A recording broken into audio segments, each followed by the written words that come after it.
पाकिस्तानात राहून भारतात दहशतवादी कारवाया करणारे अनेक बडे दहशतवादी भारतानं ढगात धाडलेले आहेत, यमसदनी धाडलेले आहेत। 2008च्या मुंबई दहशतवादी हल्ल्याचा मास्टरमाइंड अबू जुंदलला भारतानं कंठस्नान घातलं। त्याशिवाय जैश ए मोहम्मदचा संस्थापक मसूद अझरचं सर्वाधिक नुकसान झालंय।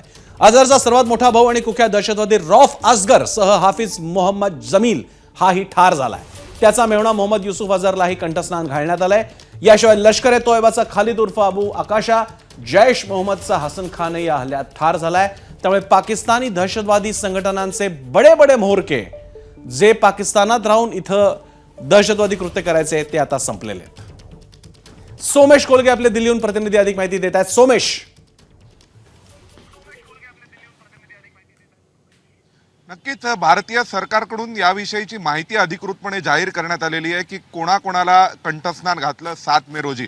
परंतु ज्या दहशतवाद्यांना मारलं त्याच्यासोबत जे डिटेल्स भारत सरकारने समोर आणले जगासमोर ते आपण काळजीपूर्वक पाहिले पाहिजेत। विशेष म्हणजे जो पहिला अबू जिंदाल मारला गेला तर अबू जिंदालचा जी अंत्ययात्रा होती जनाजा, तो जनाजा पाक आर्मी चीफच्या वतीने आणि पंजाब सीएम मरियम नवाज यांच्या वतीने हा जनाजा काढण्यात आला होता। आणि या जनाजाच्या वेळी लेफ्टनंट जनरल पाकिस्तानी आर्मीचे हजर होते आणि पाकिस्तानी पंजाब पोलीसचे आयजी देखील या वेळेस जनाज्याच्या नमाजला हजर होते हे कळते। दुसरं म्हणजे हाफिज जमील हा जो अतिरेकी होता त्याच्याही जनाजाला सरकारी अधिकारी उपस्थित असल्याची माहिती मिळते।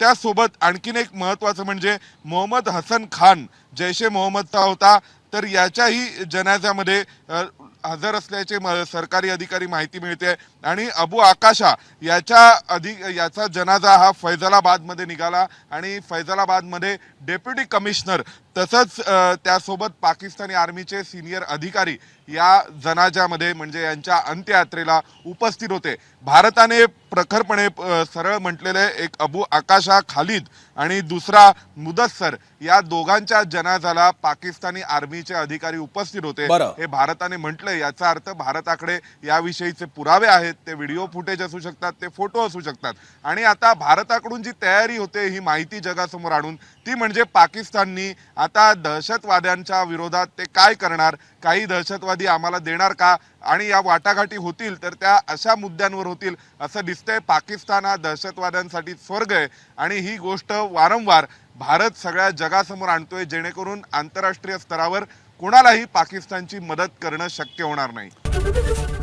एबीपी माझा, उघडा डोळे बघा नीट।